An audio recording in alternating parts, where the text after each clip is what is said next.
because I don't want to talk to you for all by myself, I brought treats. I brought the swag stuff for you, okay? But you don't get this unless we talk. And then, unless you ask me a question, then I'll give you a little firefighter or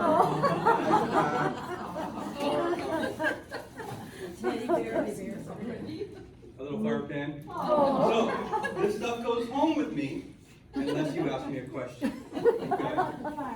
Okay? So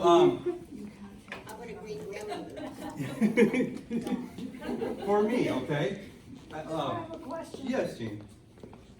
How many goodies do you have? I got a bag full. There's enough for all of us.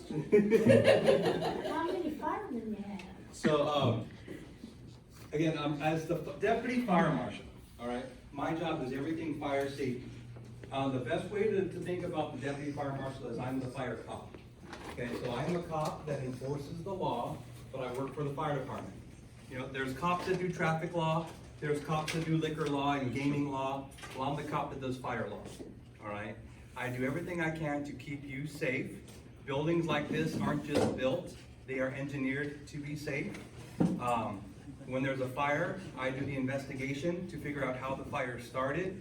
And I also get to come out and do public education events like this. And some of the stuff is what I love. I do all three. I'm not doing my job unless we start talking about smoke alarms in your homes. All right? Everyone think about their home and if you have working smoke detectors in your home. These guys. All right? Now there's all kinds of different ones on the market. Where I have a problem is I have houses that don't have any of them. All right? Now, if you live here in town and you don't have one of these, call me. I'll give you my business card. I will come out and help you install one. All right? I don't want you on the ladder. Let me get on the ladder. I will do this. But I don't want to have a house that does not have working smoke detectors in it. Again, as the fire investigator, right? I investigate fires. The people, the people who survive the fires, 100%, the people who survive the fires, they all heard something, all right? They heard something.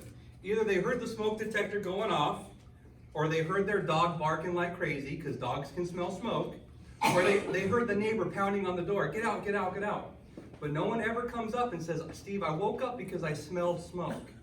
Because while we're sleeping, humans cannot smell smoke. All right? I teach this to the kids, and then the kids go home and tell their parents, and the parents don't even know this. When you're sleeping and there's a fire, your nose will not pick it up. You got to have something in the room, in your bedroom, that will alert you. Okay?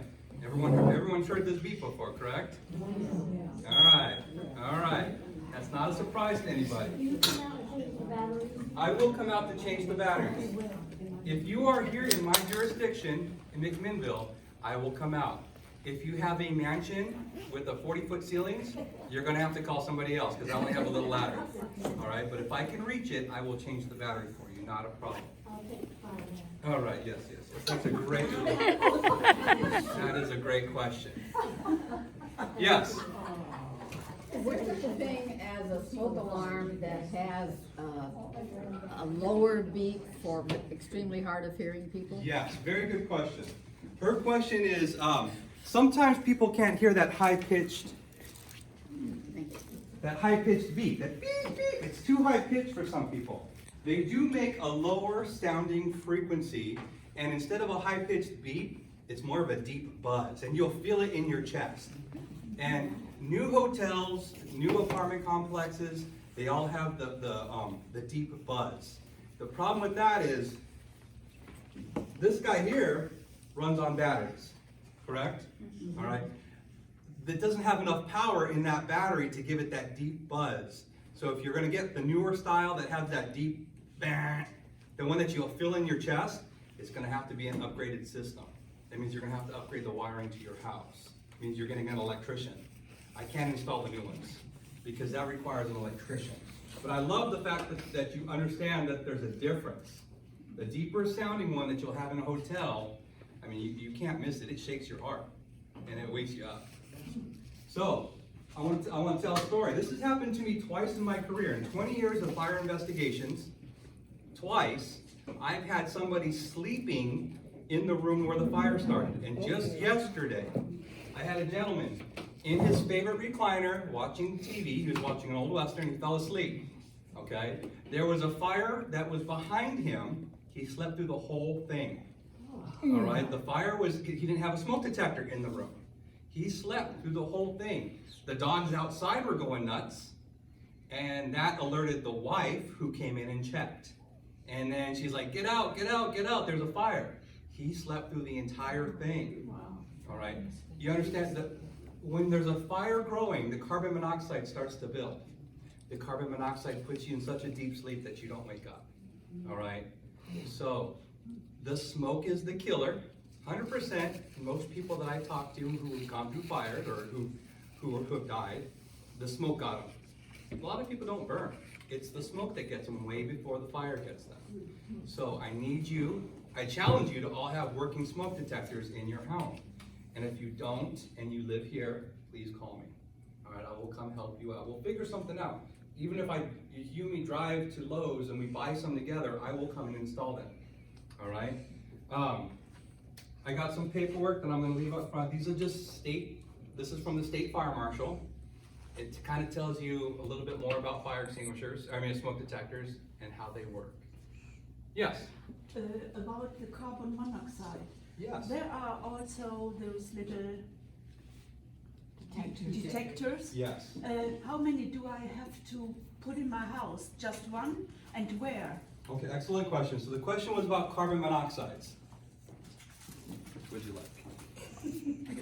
Okay. So, think about it. The carbon monoxide detectors are very new. We didn't have those maybe 10 years ago, all right? Carbon monoxide detectors, if you get one in your house, I want it in the hallway by where you're sleeping. The carbon monoxide detectors are very sensitive. It's gonna go off when there's like 10 parts per million. You don't even get a headache until it's like 16,000 parts per million carbon monoxide. So if you have one in the hallway that's around your sleeping rooms, you're gonna be okay. It's gonna go off and you're gonna have plenty of time to open the windows, get out, call 911, whatever you feel is appropriate. But you only need the one unless you have 2 stories. If you have 2 stories, then I want you to have one upstairs by the bedroom and one downstairs as well. Okay? One bedroom way on the other side. It Different side. doesn't hurt to have 2. 100%. It doesn't hurt to have 2. It's just the carbon monoxides are so sensitive that one's going to most likely cover you for an entire house. Because carbon monoxide is neutral in the air. It doesn't rise, it doesn't sink. It just it lives and floats in the air, same as oxygen. So, it doesn't matter where you put it, but I do want it by the room where you're sleeping. Yes? Does that have anything at all to do with Did I take your chair? No. like the smoke that detector does? Does the carbon monoxide do that? No. No, you have to be burning it for a couple hours before your carbon monoxide is gonna get to it. So your smoke detector, if this is in the right spot, I don't want your smoke detector by your kitchen. Because every time you burn toast, it goes off. Every time you cook bacon, it goes off. Yes. I want this down the hallway by where you're sleeping, all right? So yeah, if we have one that's too close, I will move it away from the kitchen because it's just gonna be too many false alarms. The carbon monoxide is not gonna register burnt toast. If you forgot and left your car running for a couple hours in the garage, your carbon monoxide is gonna go off. If you have a wood burning fireplace that's going on all the time, your carbon monoxide may go off. Yes, you may. Yes, June. Does it matter with carbon monoxide or the smoke detector, whether it's high or low on the wall? Does that make a difference? Perfect, okay. So everyone knows from our days campfires, right? Smoke goes up. These smoke detectors have to be up on the ceiling. I want them near the center of the room or kind of as you walk in your bedroom door. As I walk in the bedroom door, I should look up, I should see a smoke detector, okay? Or closer to the center. The only place I don't want them is in the very corners. Around the corners is like a dead zone where the smoke doesn't like to live. So either we're gonna put it up on the very top or as you walk in the door, you look up.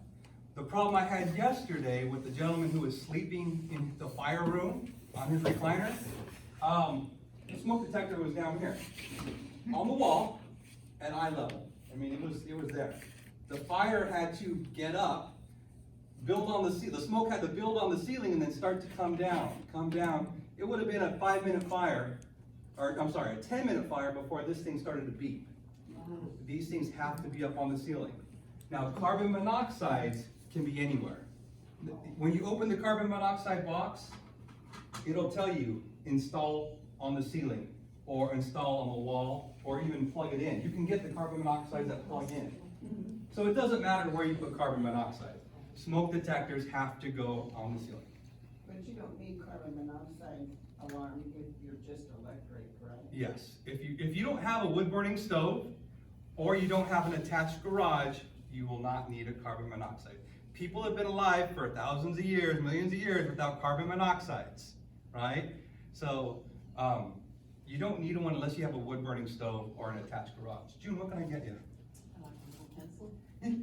Well, doesn't that work also when people have gas stoves? Yes, if you have a gas stove, anything that's burning fuel, you need to have a carbon monoxide.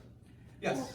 A lot of these fire detectors are connected to the electricity. Yes. Now, what happens when the electricity goes off?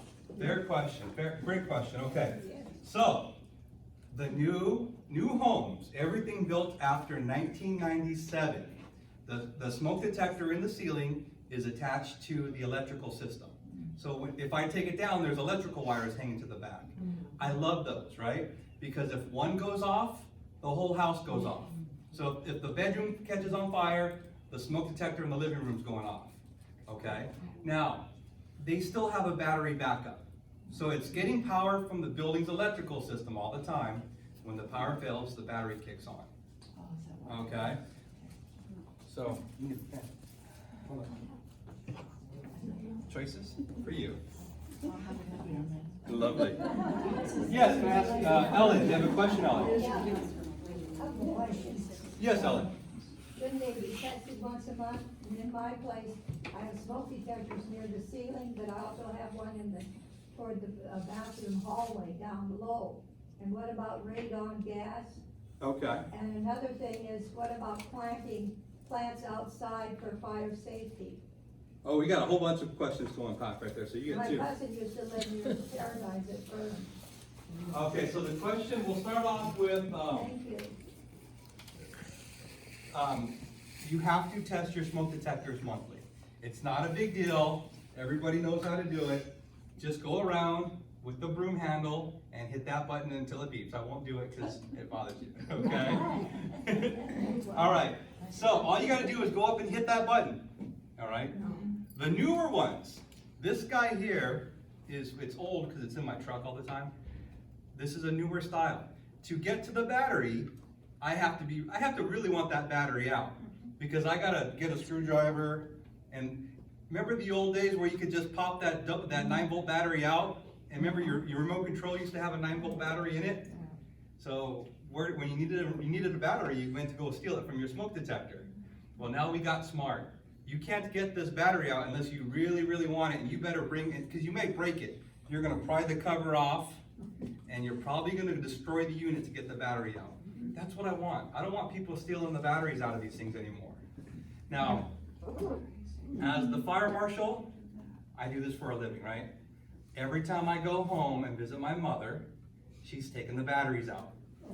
I think she does it because she wants me to come visit her more. I do, because every time I'm like, Mom, I'm the fire marshal, you can't take the batteries out of these things. And her excuse is, well, it went off when I burned bacon. It went off when I burned bacon.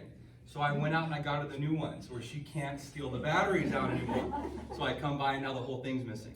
So she just took it off the wall. All right. You have a quick, hold on one second. Joe, go ahead. How long are fire extinguishers good for? The fire extinguishers. These guys, right? Ours is 20 years old, and I wonder if it's any good. No. All right. That's what I figured. These guys, fire extinguishers have a shelf life of about 7 years. Now, that comes from the manufacturer. The manufacturer is not making any money if he sells you one that's good for life, right? Yeah. So he's gonna want you to come by and buy a new one, so he puts a date on it, good for 7 years. Oh, okay. The dry powder that's in here will become a little hockey puck on the bottom. It'll just settle to the bottom and become a hockey puck. And some of them, you can feel the hockey puck go boom as you go back and forth, boom. So if you have one at the house and it's 20 years old, go to Fire Mart right now, they're $10. Oh, good. Okay, $10 at Fire Mart. Put a date on it, get a Sharpie marker, it says purchase new on 2019, and it's good for 7 years from that date. Get the one that's red. I don't want anyone to buy the white one. Okay, the white one's good for your boat or your RV. For your house, I want you to have this guy right here. We'll talk about this in a minute. What was it? Joe, can I get you a treat? Yeah. Little fireman looks cute. All right, you got it. Very good. Yeah. Question over here, yes. Okay, now if you have to get rid of one of those, I mean, I know this weekend there's a hazardous waste thing at the garbage place. Yes. Is that where you'd have to get rid of it, or can you just put it in your garbage? You can recycle it Oh, you can? safely. The correct way to get rid of this thing is to recycle it. It's metal, right? However, you cannot recycle it and they will not accept it if it's still under pressure. Because you imagine something like this and a tractor rolls over it and poof. So what you gotta do is you gotta discharge the pressure out of this thing, right? Now these things make messes. They put out fires by making a huge mess. The white powder in here, if our coffee pot caught on fire and I sprayed it, trust me, we're gonna be rubbing white powder off of the artifacts in the other room. That's how they work. They make a mess, all right? So if you're gonna discharge this to get rid of the pressure, I want you to discharge it into some water, like a bucket of water. Have somebody either into the trash can or into a bucket of water to get, and so it holds the powder. The powder's not gonna hurt you, it makes a mess. So even if it's going like a hockey puck, you wouldn't have to do that, would you? No, I think my concern is to recycle it, you have to discharge the pressure and you still have to punch a hole in it. Okay. You gotta punch a hole in it or knock the top off of it. Something that you can show them, yeah, there's no pressure on it because there's a big hole in it. Okay. Then they will recycle it for you. Where at? The Recology, Oh. the recycle bin, the steel Yeah, it's recycle gonna bin, be- aluminum recycle bin. Now, does that lose pressure as I see it increase now? Does it over time lose pressure, Yes, so you keep an eye on it? yeah. So as the O-rings on this thing start to get older and they start to fail, they will bleed out pressure. Yes.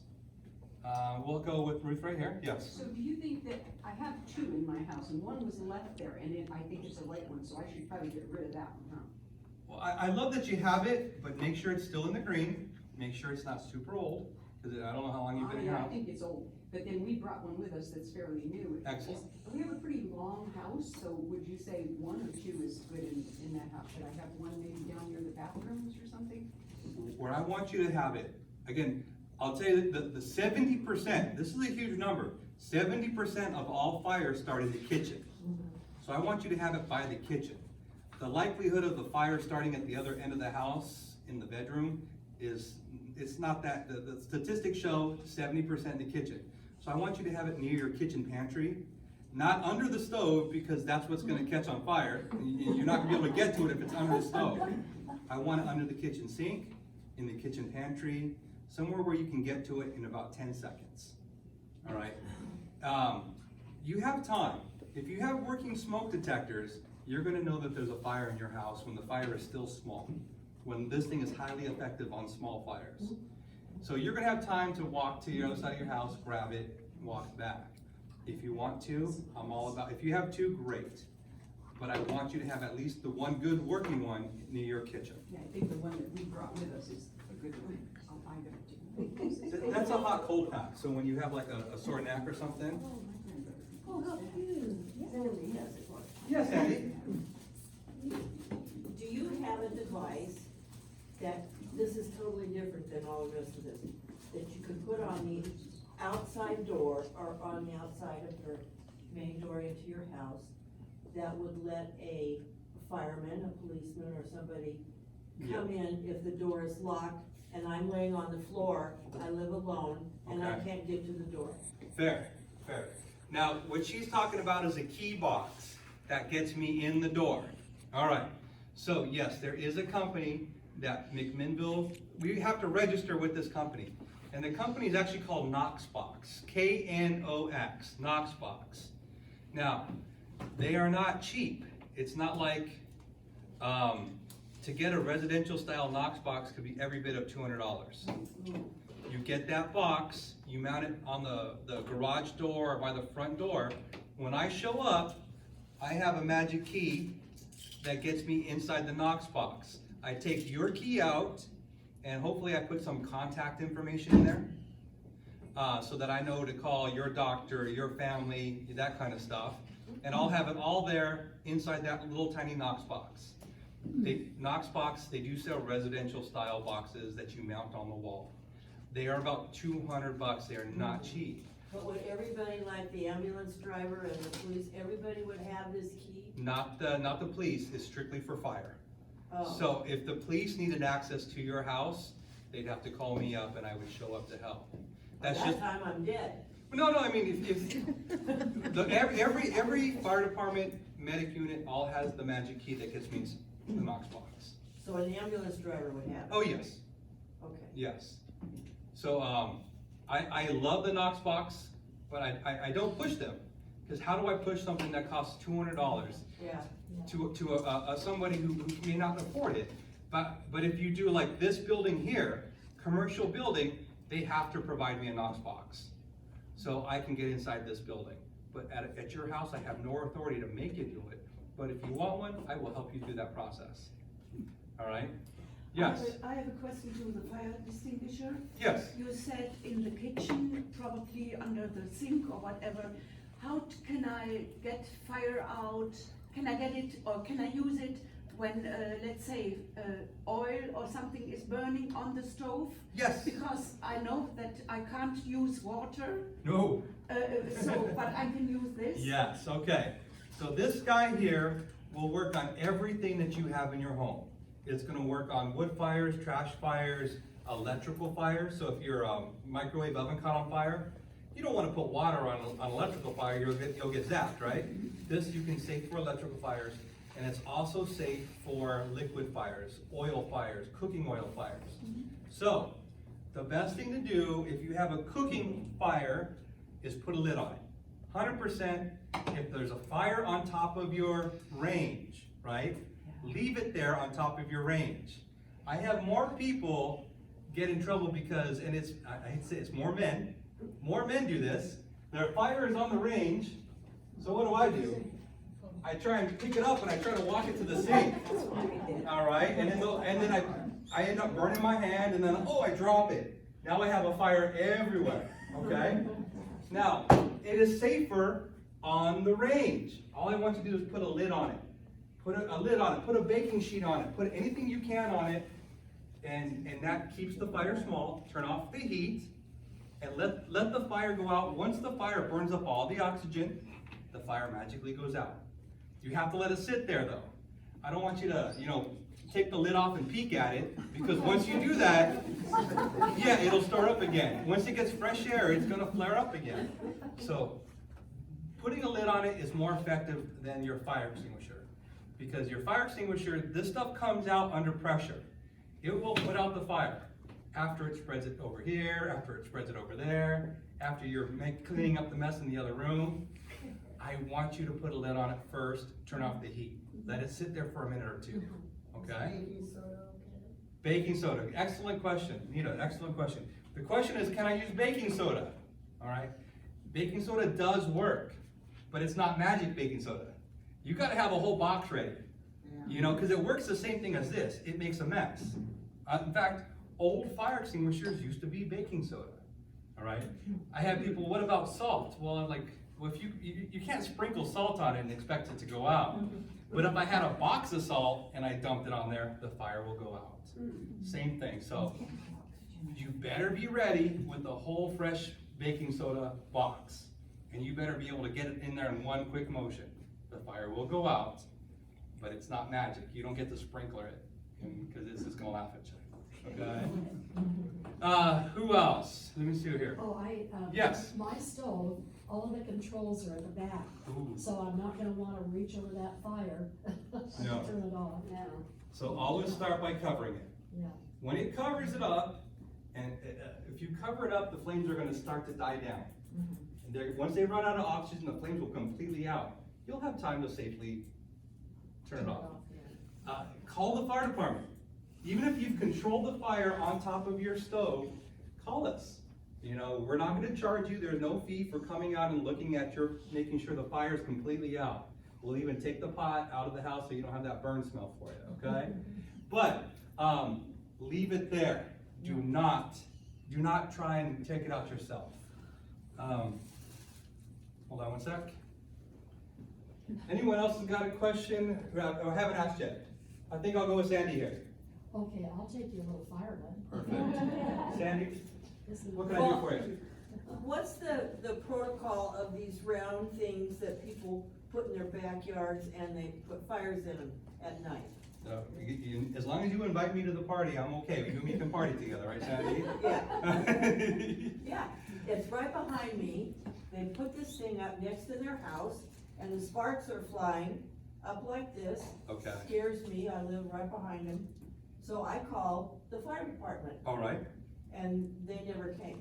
So the scoop is, you are allowed to have residential style recreational cooking fires. So, if it's within a 3x3 circle, it's considered a residential fire, and it is legal. 100% it's legal. I have, as a fire marshal, I have authority in this building. I have no authority inside your individual homes. I'm like a cop. I can't go to your backyard and tell you how to live your life. But Sandy, if you feel you are in danger. I did, I thought I was in danger, the sparks were flying up. I didn't want my roof to catch on fire. So Sandy, you are 100% within your right to dial 911. I did. So if you dial 911 and ask for the fire department, we will respond out there. They didn't come. All right, we may not come lights and sirens, but That's okay. someone's going to come and investigate it, I'm sure that happened. All right, if you're here in town and you call 911, McMinnville Fire is coming. It may not be the fire truck coming, lights and sirens. It may be myself, it may be a chief in a pickup truck. Okay. But someone's gonna come knock on the door and say, hey, and they'll talk to that person. Is the fire pit away from the house? Is it 10 feet, 15 feet away from the combustible fence? So, let me do my job. If you ever feel you're threatened or in danger, you call 911. Let me handle it and I will be there for you, okay? Okay, I'm gonna ask for you. You can ask for me anytime, all right? You can ask for me anytime, Sandy. Okay, I will. Oh. But I don't, That's what I wanted to begin with. but I don't have any authority inside somebody's house. Just like a cop can't tell you to come in your house and start poking around. You gotta have a warrant, or someone has to dial 911. Yes, Do you treat an electrical fire differently than one? Because, okay, I should tell you this. When I was in Minnesota, we had a television in the upper part of the house, and I could smell yeah. the smell, Mhm. and I called them. So, if someone smells the smell of electricity, they should call you, right? Yes. But how differently do you treat that than one with the flames? Well, the good thing about electrical fires is all I gotta do is unplug it. If I unplug it and I turn off the power to it, it just becomes a regular old plastic fire. Yeah, but this So- wasn't. Can't you also use your power breakers? Yes, if you know how to do your own breakers in your garage or outside, then do that. Unplug it. But once it's unplugged, it becomes a normal fire. It becomes the same as this desk on fire. It's plastic. Plastic burns, but it's not gonna burn once you unplug it. So always start there, and that's the first thing we would do is start unplugging things. There Yes. was more than that, was back in the wiring or something. Wiring in the house. Yeah. Call us, and you guys understand, anytime that you feel threatened or you can't handle it, whatever it is, you call 911. We will be there for you. That's why we pay for 911. That's why we have taxes and we live in this community. We will be there for you. Yes, over here. The fire extinguisher, Yes, can an elderly person with arthritic fingers apply enough pressure to activate it? Oh, yeah. How hard do you have to press? I want you to be, not afraid of it, because it's not like it's gonna be a shotgun that throws you back. It does weigh 10 pounds. That's fine, All but right. how hard do you have to press to activate it? So we'll talk about that. The way we activate it is, first thing we gotta do is pull this pin, all right? A lot of times, people get scared, and they grab as hard as they can, and then all of a sudden they can't pull the pin's stuck. If you let go, the pin slides out real easy. There's a little plastic tab here that you have to break. The plastic tab just holds the pin in. If you twist the pin, the plastic tab breaks. Throw the pin down on the ground. We don't need it, okay? You have to be able to use two hands. Yeah, that's loose. You have to be able to use two hands. So you're gonna hold it here, and you're gonna point here. Unfortunately, this happened. I had a lady got a little nervous, and she tried this, and she pulled the trigger, and it went right back in her head. So don't do that. You've gotta have two hands on it, all right? It's not gonna be like it's not gonna be a fire hose. There is pressure here. You should, once you pull the pin, this is your trigger. Your thumb is your trigger. It goes down with about 5 pounds of force. All right? Can you go for the base of the fire? Yes, excellent question. So, where a lot of people go wrong with fire extinguishers, fire is scary, right? If the fire is up to here, if you're not trained, all you see is flames. Because I ask people as the investigator, where was the fire? The fire was everywhere, Steve, it was huge. I'm like, no, it was actually this big. Where was it? All right? But all they see is flames. So you have to shoot what's actually on fire. If I shoot this at the flames, it'll go straight through the flames. There's no water in here. It doesn't cool off anything. You have to shoot for what she was on fire. Okay, so the fuel, not the flames. Does that make sense to everybody? Shoot low. All right, shoot low. The stuff comes out under pressure, and there's about 13 seconds worth of spray here, which is a long time. 13 seconds in front of a fire, you've been there for quite a while. The good thing is these things work so well that probably you're gonna have it out in about 3 seconds. All right? A small fire like this little guy is gonna put it out in about 3 seconds. All right? Yes, over here. Yeah, my friend had a new house and the electric blanket caught fire when they were sleeping. Oh, geez. And they got burned a little bit and they made a big mistake. They took the burning electric blanket and tried to haul it into the rest of their house to get rid of it. Well, with the electric blanket fire, all right, unplug it. That's our first step. Unplug it. Once you unplug it, the fire's gonna go out. All right, you can put it in a ball and snuff it out with no oxygen. But if you leave it plugged in, it's gonna get fresh heat from the electricity until it fires up. I'm sorry to hear about your friends. Yeah, I got one other one. Well, hold on 1 second. Okay. If you have an electric blanket that's, getting older, all right, those things have a shelf life. You do not want to have one that is, old. I hate to say it. Get yourself a new one, $50 on Amazon. But the newer ones are going to have built-in technology, so if they get too hot, they shut off. Something from 1972, not going to have the same technologies that we have today. You may love it because it gets nice and warm, but that's because it's bad, all right? The newer ones aren't going to get that warm. Yeah, I got one more. Yes. And what not to do. The guy was sitting on his bed using his cell phone while it was plugged in. Cell phone caught fire and that was the end of him. Oh, my. Now, unfortunately, I have been to fires involving cell phones. If you're charging your cell phone, it has to be out on top of the table or on top of the nightstand.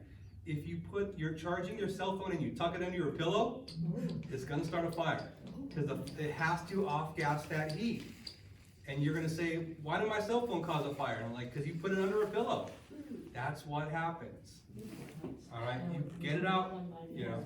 I had a fire, and I hate to say it was the dog's fault, but it was the dog's fault because the dog loved the phone. He was a retriever and he wanted to get the phone for the mom.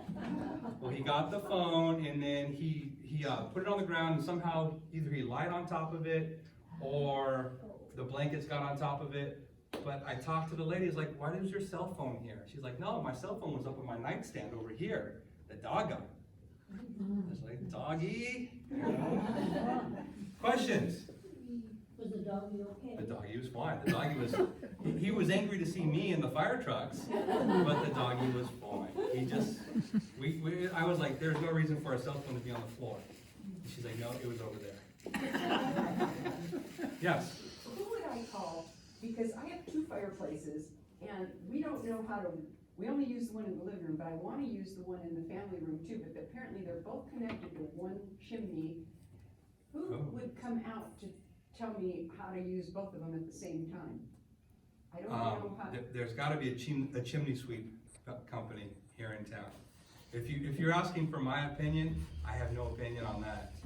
Cause I would get a professional chimney sweep, because you're supposed to be maintaining your chimneys anyways, right? So if it's that time, when your chimney sweep is out, your chimney cleaning professional, just ask him. Okay. You know, cause there may be a damper or a flue so that you can only use one at a time. Yeah, we don't really know, and I think even the home inspection really couldn't figure it out. So A one chimney- in the family room just sits there as decoration. Are they electric, are they electric gas? No, they're wood burning stoves, but there's one on each wall, but they're offset.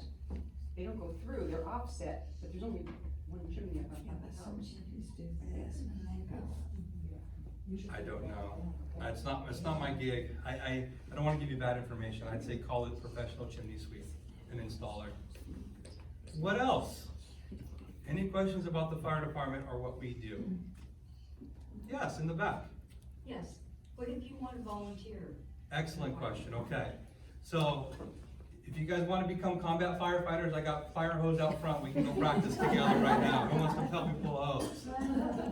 As the public education officer, I educate the public. I get into the schools, I get into the senior centers.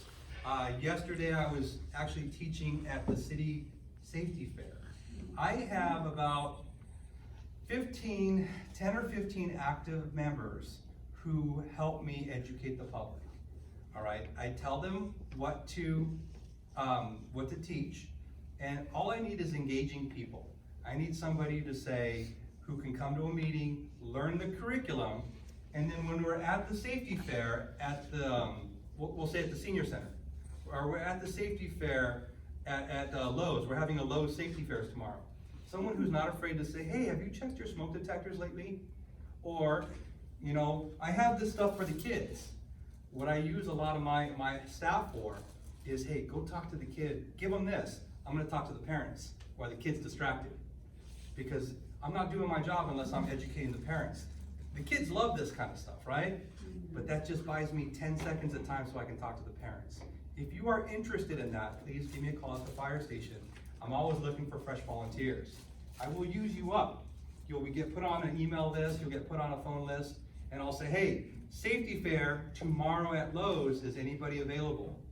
And if you are, you come in. You can say, yeah, Steve, I can be there for 2 hours.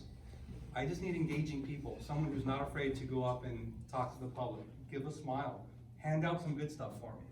I will train you, all right? And it's just fun. I promise, I'm not gonna make you do, or, you know, pull anything big or heavy. You'll just show up, I'll get everything lined out for you. I just need help, all right? Did you start as a fireman? I did, yes. If I- 10 years as a firefighter before I switched to prevention. Yes? If I volunteer to do that, would you let me wear a uniform and? I like you. You got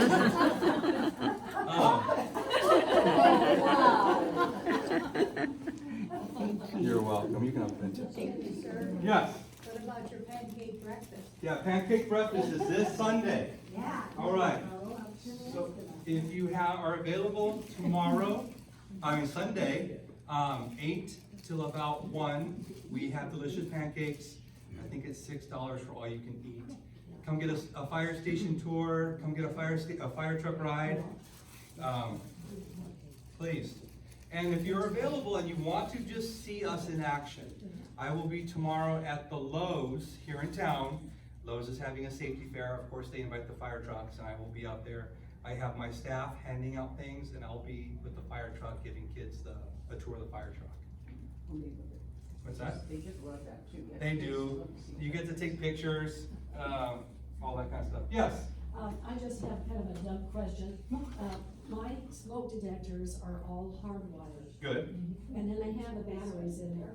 Well, I had the one in my bedroom start beeping, so I replaced the batteries in it. But what good is the backup? I mean, if the battery is dead and it's beeping, I already got one. Okay. Can I have one, please? Okay, so the battery is simply there as a standby. That's all it does. When the power fails, the battery turns on. So the battery, as long as you have a good Duracell or a good Energizer, that battery is going to sit there for about 5 to 7 years, no problems. It's ready to go. If you went and bought the Dollar Tree battery, you're going to replace that battery in a year, promise. But if you have a good Duracell or Energizer in the unit, it's good for about 7 years of just sitting there, because all it does is sit there and wait. When the power, I have a lot of people, you know, if Mac 1 or Light, we lose power, and we lose power for a couple hours, well then I have a lot of batteries start to beep at me because they've been used up. They've been sitting for 3 years, and then we use them for 3 hours, they start to beep. But most of the time, they're good for about 7 years. Thank you. No problem. Other questions? I do have to wrap it up and keep moving. Is there something else I can run before I hit the road? Yes, you may, because you have some nice. I'm going to leave you guys stuff. I'm going to leave you guys stuff. I'm not going to take it back with me. Anything else? Yes. Yes. Plants in your yard for fire safety Okay. Now, and security. well, I'll talk about the wildland safety issue. Does anybody live up in the hills? Does anyone up Baker Creek? Up to the top? All right. So I'm not worried about McMinnville, Oregon. That's just the truth. McMinnville, Oregon is not going to suffer a wildland fire. If you're up in the hills, yes, you are subject to wildland fire, and you better do a good job of planting the right plants, having the right trees, and the right defensible space around your house. But if you live in town, we're good. We're gonna get to you when the fire is still small, versus driving 30 miles up the hills and fighting a wildland fire, a forest fire. Okay? Yes. I don't think you really answered my question just Uh-oh. now. With an electric fire, I know you pull the plug out, but Yes. what if the flames have gone into like a television or even for instance, inside of a television, and there's flames coming out of it? So do you treat that differently than you would a fire from oil or something like that? For me, no. Because, in fact, if the fire is inside a contained unit, this thing is going to work great on it. Okay. My guys are going to show up with this fire extinguisher, stick it inside that little fire, and make a huge mess inside that fire. These things work great on car fires for that reason, because it's inside the car. So I can put this out. If I try to spray this outside on a windy day, like if I walked outside, we're going to watch the powder just flow away. It's not going to work at all.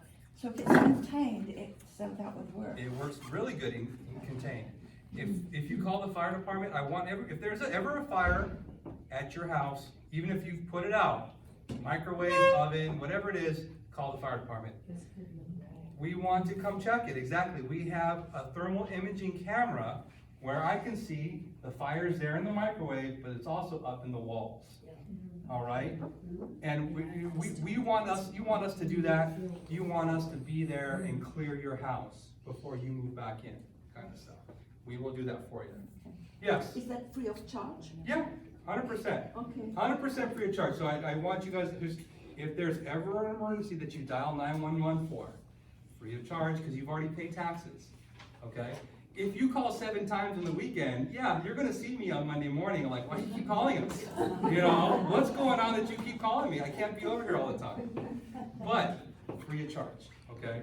Now, that's different from the ambulance service, all right? McMinnville runs the ambulance, all right? There is a charge associated with that. So if the fire department comes up and we help you with your problem, whatever it is, free of charge. If you take the ambulance ride, you're gonna bill your insurance. Okay? Well, that's where you get fire med. Yes, I love that. Has everyone familiar with Fire Med here in McMinnville? Yes. Okay, well, it's $70 for your whole family. If you're in town, there's a discount. But again, it covers everybody who lives in the house. All right, and it's ambulance insurance. If we pick you up here in town, it's a free ambulance ride to anywhere you want to go. If you're down in Eugene and it's a member of Fire Med, it's still free. The only places it's not free is going to be like Portland or Salem, where they have for-profit ambulances. There is no Fire Med in areas that have for-profit ambulances. But here in McMinnville, we are a city department. We offer Fire Med. You can come and roll at the fire station. Yes? Well, I have a question about that. Where I come from, if you lived in the city, you were taken care of because of taxes, took care of it. How come they don't have that here? Well, it's how do we say this the right way? We are not for profit, right? If you wanted to go with the fire, I don't want to get into numbers. I don't really understand a lot of ambulance billing. But if you call 911 in Salem or Portland, you're calling a for-profit ambulance service. They are there to make a profit on you. We're not there to make a profit on you. There is no McMinnville profit margin for the ambulance. So I don't want to, I can't speak on that too much because it's not my gig. I'm a fire marshal. Well, you said that taxes take care of you coming out. Why can't that same thing be for the ambulance? It's not. That's their for profit. No, here in town, if you call 911, McMinnville Fire is going to pick you up. There is a charge for the medical service that we provide. Oh. There is. The ambulance ride is charged. It may not be as bad as a for-profit place because we're not charging you to make money. We're just charging you to recoup the cost of the ambulance call. Does that understand? Yes. There are people who have pets. Yes. Dogs and cats and whatever else. I have had in the past, and I don't know if I still got it, it's like a piece of paper like this. You have, and you fill it out that there's cats in it, and you put it in your window. Do you have something like that? The Pet Finder program? Yes. We don't have that anymore, only because it got abused.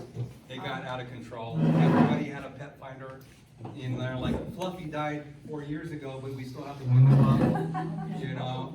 So that program just went away. Yeah. I do want you guys to all have, at the fire department, I should have brought some, I missed up, the file of life. And what you do is you fill out all your information, your contact information, your doctor's information, your medications, you put it on your refrigerator. My guys are trained, when we come to your house, we look on the refrigerator to see if there's a file of life there, all right?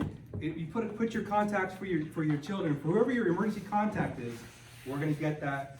I apologize for not bringing them out, but they are at the fire station. I will give you one for free. I'll give you a couple for free to pass out. They have an app on your phone with all that information. Does the fire department access it? No, we don't. If you pull it out, we'll love it to have it, but Because it has all the information. yeah, we don't have access to anything on your phone. Yes? If you put that, your fire, the information. Yes. Inside your refrigerator, is that all right? No, because we're not looking inside your fridge. We will actually look on the fridge, like on the door. So no, we don't open it. Because that'll look really weird when we're trying to save you, but like, let's get a snack. You know? We don't do that. But we will look on top of the thing for it. So, yeah. Who's got chocolate cake? You sure? Okay. I do have to get going. Thank you. Thank you so much.